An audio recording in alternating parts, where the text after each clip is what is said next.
posible que a través de la madera de la puerta no se notase el cambio que había sufrido la voz de Gregor, pues la madre pareció quedarse conforme con la contestación y se marchó.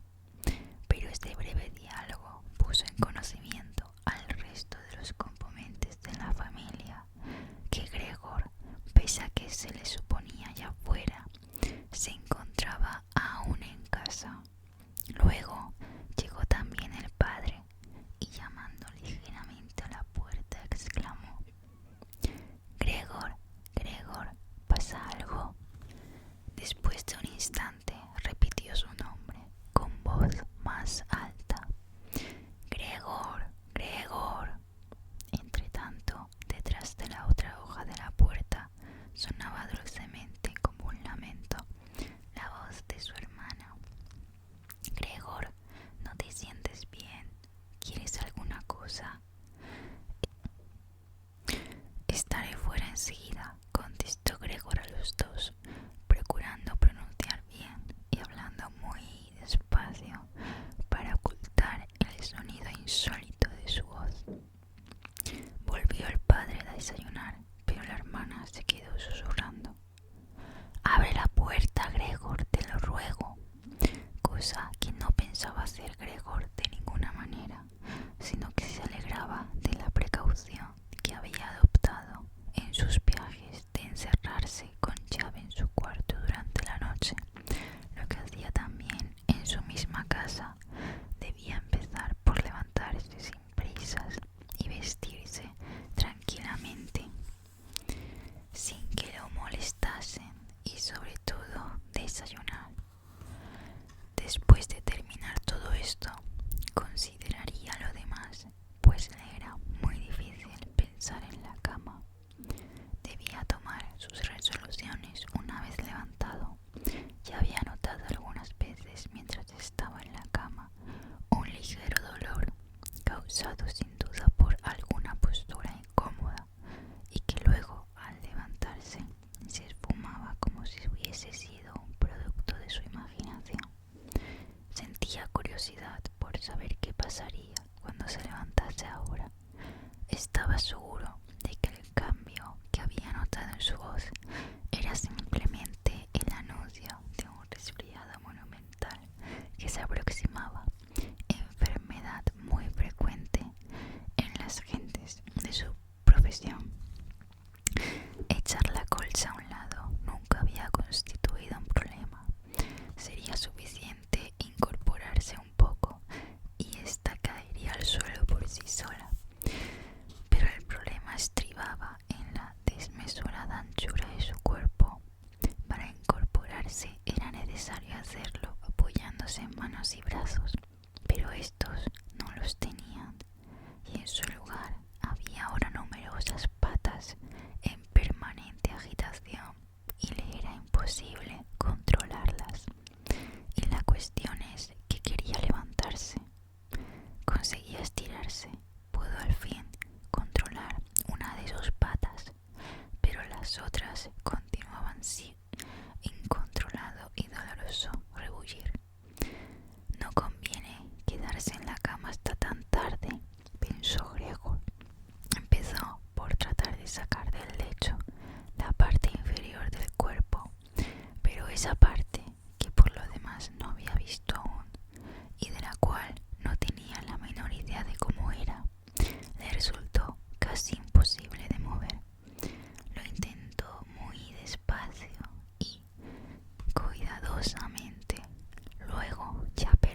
precisamente cuando más intacta deseaba conservarla.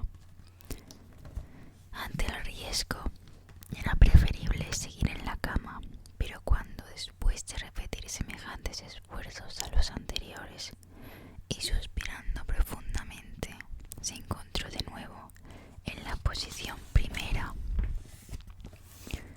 y volvió a ver sus patas poseídas de una excitación frenética, comprendió claramente que le era imposible, por sus solas fuerzas, salir de aquella absurda situación. Pensó otra vez que no podía seguir más tiempo en la cama y que lo más sensato era volver a correr el riesgo, aunque fuese pequeña la esperanza de obtener el éxito.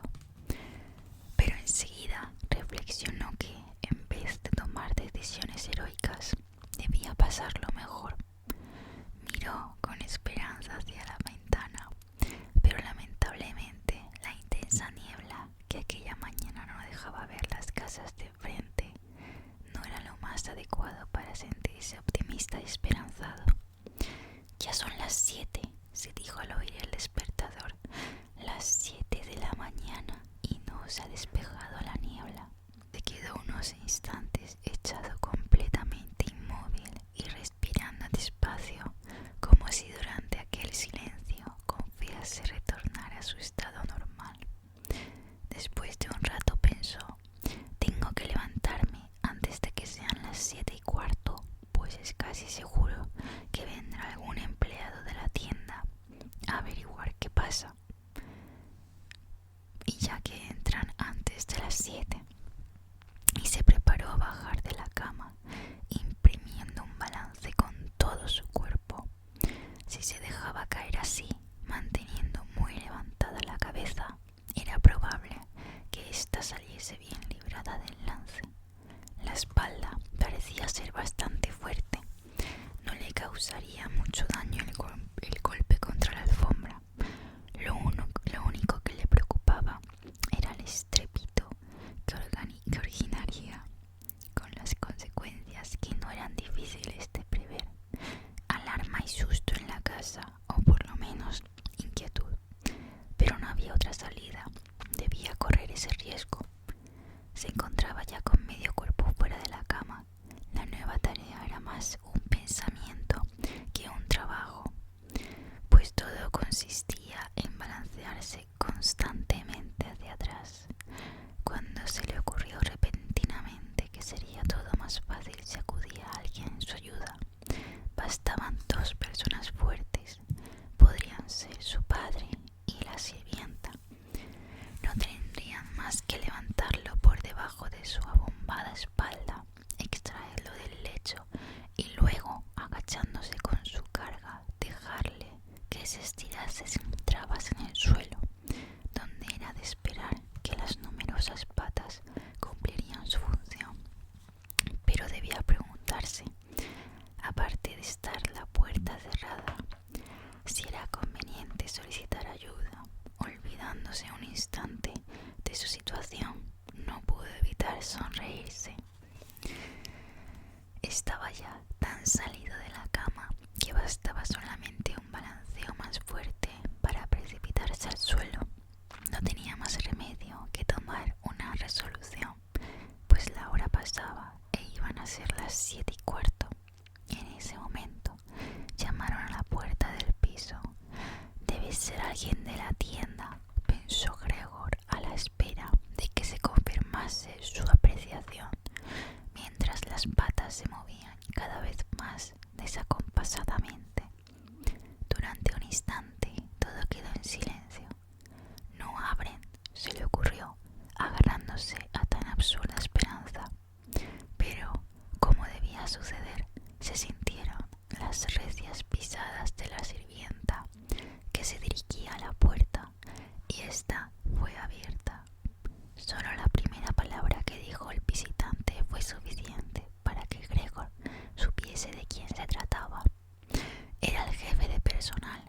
¿Por qué tenía que trabajar en aquella casa, en la que el más pequeño incumplimiento del horario suscitaba enseguida las más pavorosas sospechas?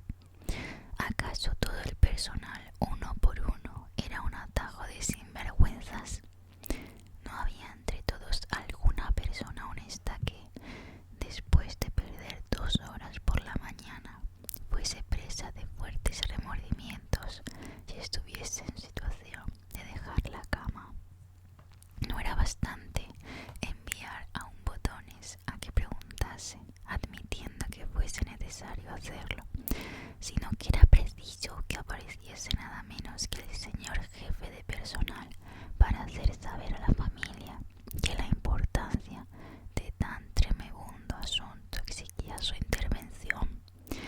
Y Gregor, excitado por estos pensamientos, se precipitó enérgicamente al suelo. Se oyó un golpe apagado, que no produjo un estrépito excesivo. La alfombra hizo de paragolpes y la espalda demostró tener más resistencia de la que Gregor suponía. Todo contribuyó a que el golpe no le resultase tan trágico como se temía, pero olvidó mantener bastante alta la cabeza, se la hirió y el dolor le hizo frotársela furiosamente contra la alfombra. «¿Ha pasado algo dentro de esa habitación?», dijo el jefe de personal en la habitación contigua.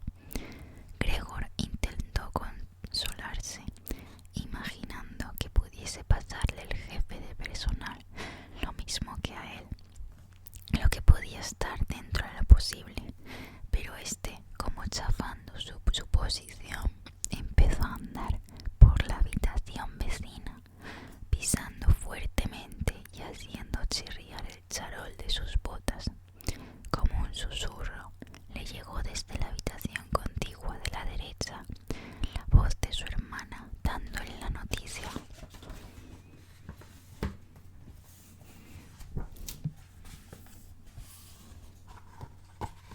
Aquí tenemos una ilustración.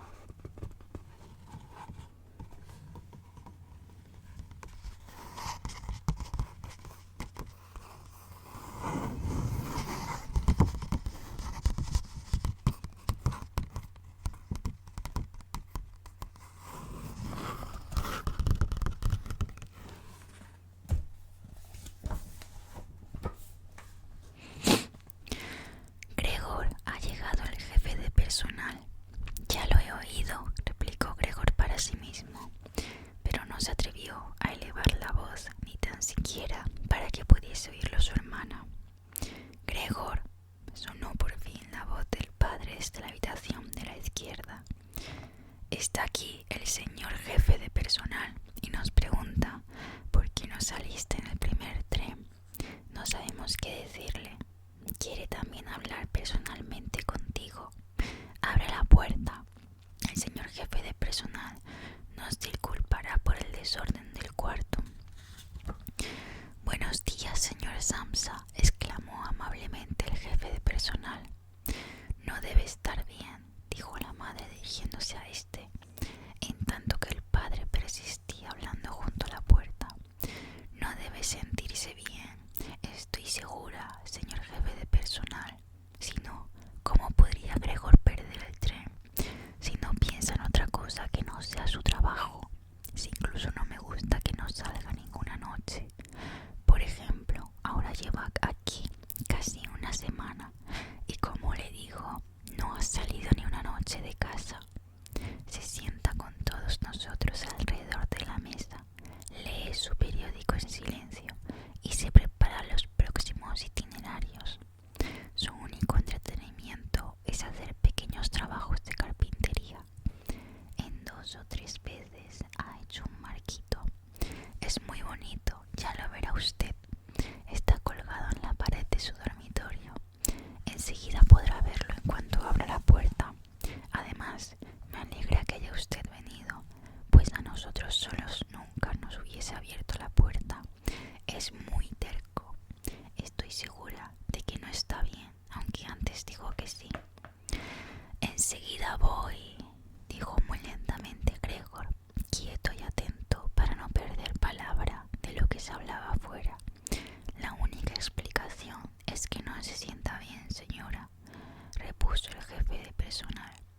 «Confío que no sea nada importante, pero me veo obligada a manifestar que nosotros, la gente del comercio, lamentablemente o afortunadamente, según como se mire, no tenemos más solución que soportar con frecuencia ligeros malestares, dando preferencia a los negocios». «Bueno», dijo el padre, perdiendo la paciencia y volviendo a golpear la puerta, «¿puede pasar ya el señor jefe de personal? No, fue la respuesta de Gregor. En la habitación de la izquierda se hizo un silencio cargado de tristeza, mientras que en la de la derecha se oyeron los gemidos de la hermana. ¿Por qué razón no se reunía con el resto de la familia? La verdad es que se había levantado hacía un rato y estaba todavía sin vestir. ¿Por qué lloraba así? Quizá porque el hermano no se levantaba y no dejaba entrar al jefe de personal, corriendo el riesgo de perder su empleo. Si eso ocurriese, el jefe podría torturar a sus padres con las deudas antiguas. Por el momento, no había razón para estas preocupaciones. Gregor seguía allí y no se le pasaba por la cabeza dejar a su familia. Estaba por ahora encima de la alfombra y a cualquiera que supiese el estado en que se hallaba no se le hubiera ocurrido pensar que podía dejar entrar al jefe de personal en su habitación. Pero esa mínima falta de cortesía, que sin duda se apresuraría a explicar después convincentemente, no constituía una falta que justificase un despido inmediato. A Gregor se le ocurrió que lo mayor que podía hacer, en lugar de importunarlo con lloros y suflamas, era dejarlo tranquilo. Pero la perplejidad en que se encontraba con respecto a sí mismo era precisamente lo que espoleaba a los demás, justificando su actitud. Señor Samsa, habló por fin el jefe de personal con un tono altisonante. ¿Qué quiere decir todo esto? ¿Se ha encastillado usted en la habitación? Apenas contesta. Preocupa usted gravemente y quizás sin causa a sus padres, y para no ocultarlo más está incumpliendo gravemente sus obligaciones laborales. Me permito dirigirme a usted en nombre de sus padres y de su jefe, y lo conmino a que se explique inmediatamente y con toda claridad. No salgo de mi asombro. Lo consideraba un hombre serio y discreto, y parecería ahora que si quisiese hacer un alarde inaudito de insensatez. Quizá lo explique lo que el jefe me comentó esta mañana referentemente al cobro que le encargó que hiciese efectivo usted anoche. Pero yo aseguré con vehemencia que esa no podría ser ni remotamente la razón. Pero ahora, ante semejante empecinamiento, pierdo todo interés en continuar ocupándome de usted. Su postura se torna muy incierta. Mi propósito era informarle a solas, pero como parece que se complace usted en hacerme perder lamentablemente mi tiempo, no hay ya ninguna razón para ser discreto y evitar que lo sepan tus padres. El caso es que en los últimos meses su trabajo ha empeorado ostensiblemente. Verdad es que estamos atravesando una época difícil para los negocios. Somos los primeros en aceptarlo. Pero, señor Samsa, esto no justifica que dejemos de trabajar con toda energía para ponerlos en marcha. Señor jefe de personal, gritó Gregor, perdiendo completamente la calma y olvidando por la excitación todo lo demás. Enseguida voy dentro de un instante. Un leve malestar, un mareo han impedido que me levantase. Aún estoy en la cama, pero ya estoy mejor. Me levanto inmediatamente. Tendrá que esperar un momento. No estoy tan bien como quisiera. Bueno, creo que estoy algo mejor. No entiendo qué pudo pasarme. Ayer por la tarde me encontraba perfectamente bien. Mis padres son testigos de ello. Aunque pensándolo bien, ayer tuve un mal presentimiento. Es raro que nadie se haya dado cuenta. Debería haberlo dicho en la tienda. Pensé con optimismo que sería una indisposición ligera que podría superar sin falta mis obligaciones. Señor jefe de personal, sea comprensivo con mis padres. No veo justificados los cargos que me ha hecho usted ahora. Nunca me habían dado ninguna queja de mi trabajo. Seguramente no está usted al tanto de los últimos pedidos que he pasado. Pienso salir en el tren de las 8. Creo que este par de horas de descanso me ha repuesto. No es necesario que pierda usted más tiempo, señor jefe de personal.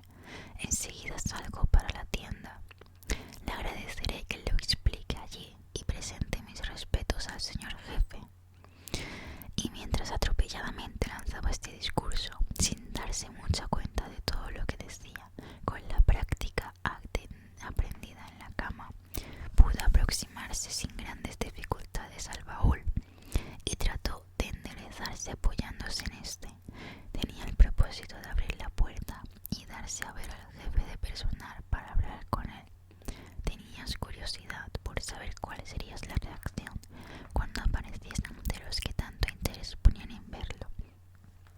Si llegaban a alarmarse, entonces no sería suya la responsabilidad y nada tenía que temer.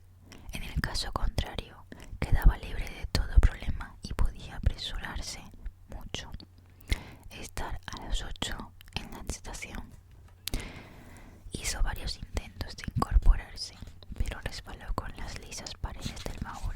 Por último, un brinco más fuerte lo colocó de pie. Seguían sus dolores en el vientre, todavía muy intensos, pero no se preocupó.